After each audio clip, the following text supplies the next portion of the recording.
오늘은 후반부도 정치입니다. 경기도지사 도전하는 김은혜 국민의힘 의원과 50일 앞으로 다가온 지방선거 이야기 나눠보겠습니다. 어서 오십시오. 안녕하십니까? 바쁘시죠? 네. 오늘은 갈 때가 어떤 많네요. 일정 소화하셨어요?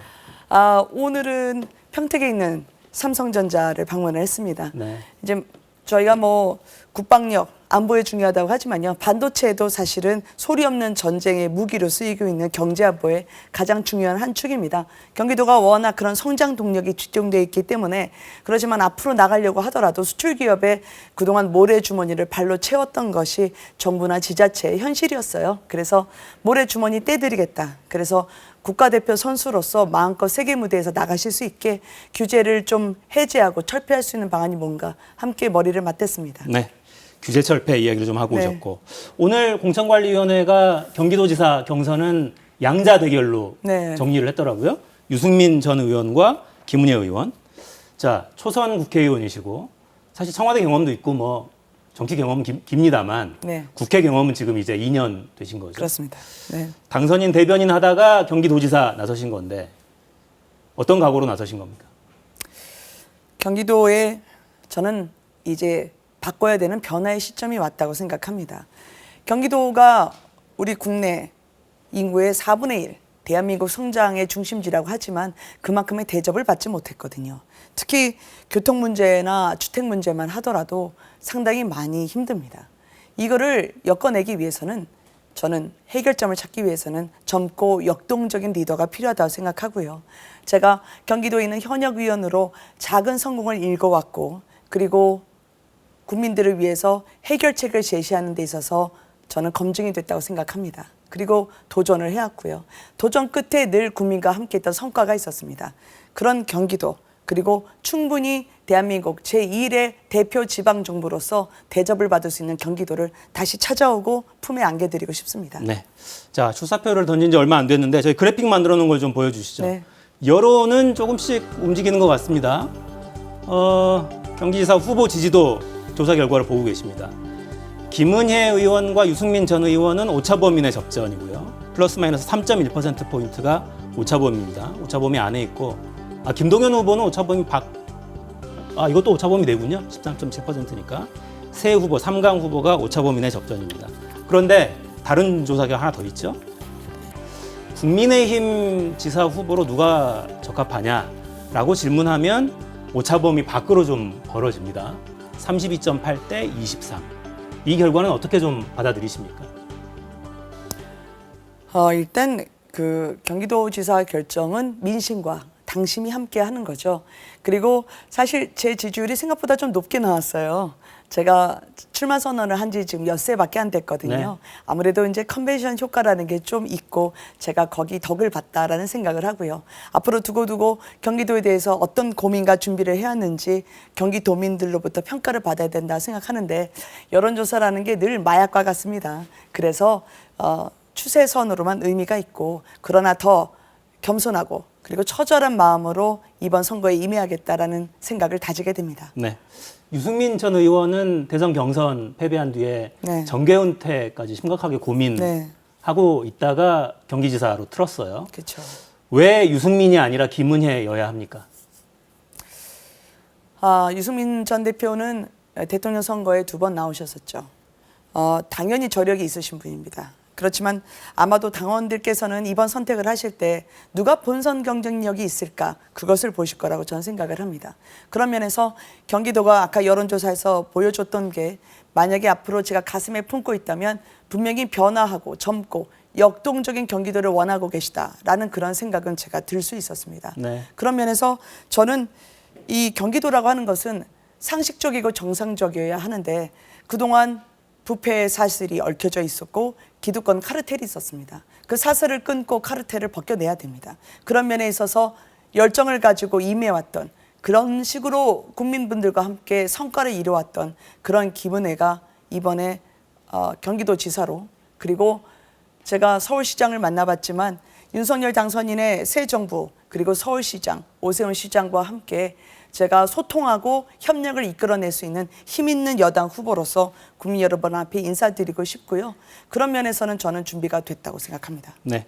대진표가 뭐 확정되진 않았습니다만 네. 아까 3강 후보로 제가 표현을 했어요. 김동연 예비 후보도 가장 3강을 지금 형성하고 있는데 네. 김동연 후보의 경쟁력은 어떻게 평가하십니까? 김동연 후보님도 훌륭하신 분이죠. 경제부총리를 역임하셨으니까요. 그런데 문재인 정부의 소득주도 성장 그리고 많은 경제에서의 혼란 이 부분에 대해서 책임도 함께 지셔야 되는 분 아닌가요? 반성문을 쓰신다고 했는데 그것은 경제부총리 다 끝나고 나서 쓰신다고 하시더라고요. 그런 면에서 분명히 이 부분에 대한 소회, 고백을 제가 들어본 적은 없고 새 물결이라고 이야기하셨지만 새 물결이 아닌 민주당의 물결에 합류하셨고 제3의 길을 걷겠다고 하셨지만 이재명 후보님과의 인연을 이재명 전 후보님이죠. 인연을 계속 강조하시는 거면 왜 주어가 빠졌을까? 결국은 목적으로 보면 경기도민을 위해야 되는데 경기도민이 아닌 이재명 후보와의 인연을 강조하시는 건 그건 경기도민인 저로서는 좀 섭섭한 일입니다. 네. 따라서 물론 정치를 하신 지 얼마 안 됐지만 이제 UFC 무대에 오른 거나 다름없거든요. 만만치 않은 민주당 다른 후보님들과 완주하게 되실지 그건 한번 지켜보고 본선에 올라오시게 된다면 신명나게 한번 같이 붙겠습니다. 무섭습니다. 신명나게. 네. 자, 경기도지사 후보로 나서신 거니까. 네. 경기도의 최대 현안 아까 그 교통 문제 좀 말씀하셨는데 그렇습니다. 가장 큰 현안이라면 어떤 걸 좀 꼽으시겠습니까? 맞습니다. 이게 경기도라고 이제 주민분들이 출근하실 때 제가 이제 김골선이라고 하죠. 김포 골드 라인이라고 하는 이량으로 돼 있는 지하철을 타봤는데요. 제 발이 전철에 닿지를 못했어요. 이게 공중부양된 것처럼 너무나 많은 분들이 콩나물 시루처럼 같이 끼어서 가야 되는 상황이었기 때문에 저는 김포에 살진 않지만 김포 주민분들은 매일 이렇게 대친 시금치처럼 출근해야 되고 출근하기도 전에 시간은 도로에 허비하고 그리고 지는 빠지는 이런 식의 악순환을 끊어내겠다 생각했고요. 그래서 GTX-D가 이제 김골 라인에 투입이 되도록 하려고 하는데요. GTX-D를 보통 김부선이라 많이 불렀습니다. 그게 부천까지만 하고 끊어내려고 하거든요. 네. 저희는 그게 강남을 거쳐서 하남 8단까지 김8선이 돼야 된다고 생각을 합니다. 김팔선. 네, 혹은 김하선, 하남까지. 네, 그런 면으로 국민 경기도민분들의 발이 될 수 있는 GTX ABC의 연장 그리고 DEF의 신설을 추진하려고 하고요. 어제 오세훈 시장에게 제가 확답을 받아냈지만 시내버스, 특히 광역버스 같은 경우에는 서울 들어가려면 너무 문턱이 높았어요. 커터지가 있었거든요. 그래서 제발 광역버스 신설을 하고 노선 증설을 할 수 있도록 협조해달라라는 측면으로 어쨌든 시민들의 발이 되도록 노력하겠다. 도민들도요. 그리고 재개발 재건축이요. 1기 신도시가 5군데가 있는데 단 하나도 한 발짝 넘어서질 못했습니다. 뭐 리모델링 하세요라고 하지만 그게 스프링클러를 세워야 돼서 180cm에 딱 벽이 가로막혀 있어요. 그럼 180cm 키 되시는 분들은 천장을 머리에 이고 살아야 하죠. 그런 식으로 주먹구구 행정을 하다 보니까 경기도민들의 주거 여건이 나아지지 않은 겁니다. 그래서 재개발 재건축에 대해서 저희가 규제를 완화하고 또 노후화된 주택에 대해서는 정밀 안전진단을 면제하는 방식으로 제가 정부하고 협력하려고 하고요. 무엇보다 윤석열 당선인과 그리고 국토부 장관 오세훈 시장과 함께 원팀으로 일할 수 있는 힘 있는 후보로 내 삶이 달라졌다는 걸 경기도민에게 말씀드릴 수 있는 그런 지사 되고 싶습니다. 네. 어제 오 시장 만난 후에 네네. 시민단체 이권 카르텔 관련 네. 발언하셨더라고요. 이건 어떤 의미입니까? 시민단체는요. 정말 보이지 않는 곳에서 묵묵히 시민들만을 위해서 일하시는 단체분들이 많습니다. 그런데 말은 시민단체인데 뒤로는 이권 카르텔로 국민의 혈세를 뽑아가시는 분이 있어요. 제가 오세훈 시장이 당선된 다음에 시민단체의 그런 국민 세금 유용 의혹을 살펴봤더니 무려 1조 넘는 돈이 현금 지급기처럼 국민 세금에서 그분들에게 착복이 됐더라고요. 그런 의혹을 받고 있습니다. 경기도는 민주당의 지방 권력이 90% 이상 장악된 것입니다. 대장동, 백현동 그리고 지역화폐가 제대로 어려운 분들한테 가지 않고 낙전 수입까지 운용사에게 가는 그런 비정상적인 행태에 대해서는 국민의 세금, 경기도민의 세금이 분명히 어디론가 빠져갔을 겁니다. 저는 그 부당이득 환수할 겁니다. 그리고 전면적으로 조사를 해서요. 제대로 된 시민단체에게 명예를 회복하는 게 그 길이고요. 시민단체란 이름을 걸면서 국민 세금을 자신의 축제처럼 썼던, 그러니까 이게 잔치처럼 누렸던 그들에게는 저는 국민의 힘으로 그리고 경기도민의 이름으로 다시 되찾아오려고 합니다. 그 경기도에서 나갔던 시민단체 쪽에 지급됐던 보조금은 네. 전수조사를 하겠다 이런 의미로 받아들여도 되겠습니까? 네, 들여다봐야죠. 왜냐하면 부정과 비리가 있는데 그거에 대해서 눈을 감는 건 저는 그거는 도지사의 직무유기라고 생각합니다. 국민 여러분들 한 분 한 분에게 더 많은 혜택이 가기 위해서는 선택과 집중을 해야죠. 그것을 자신들이 권력과 친하다고 해서 모든 이권을 가져다 주는 건 그것은 진정한 경기도민을 위한 일이 아니죠. 네. 경기도에서 추진했던 기본소득이나 지역화폐 이런 부분들도 전면적으로 재검토하겠다 이런 방향으로 이해하면 되겠습니까? 제가 소상공인 자영업자분들이나 전통시장분들을 만나봤거든요. 근데 지역화폐로 이분들도 많이 혜택을 본 것 같다 그러시더라고요. 그래서 제가 그분들께 말씀드렸습니다.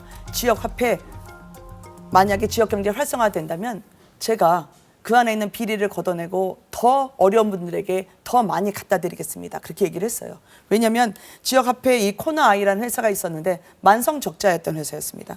그런데 거래 중지까지 당하고 나서 일명 선택이 된 다음에 1년 만에 190억 흑자가 났거든요. 아까 말씀드린 것처럼 다른 지자체는 국민에게 돌려주는 걸 이분들은 낙전 수입까지 본인들이 가져간 의혹을 받고 있습니다. 따라서 세금깡 의용 그런 지역화폐가 아니라 진짜 어려운 분들에게 더 두텁게 가는 지역화폐 이름이든 아니면 기본소득의 이름이든 기본 상식이 더 중요하기 때문에 상식을 되찾아서 어려운 분들에게 힘되는 그런 지사 되겠습니다. 네. 자, 시간이 벌써 다 됐네요. 아, 그래요? 왜 김은혜 지사여야 하는지 호소하실 수 있는 30초 정도 드리겠습니다. 네. 김은혜는 젊습니다. 그리고 능력을 검증받았다고 생각을 하고요. 그리고 겁먹지 않고 목표에 직진해 왔습니다. 많은 분들이 이번 경기지사 선거가 만만치 않을 거라고 얘기합니다. 그런데 만만치 않을수록 역동적이고 변화가 필요한 그동안 경기도를 덮고 있었던 부패와 불공정을 걷어내고 진정한 상식으로 경기도민만을 위해서 바라볼 수 있는 경기지사가 저는 나올 때가 됐다고 생각합니다.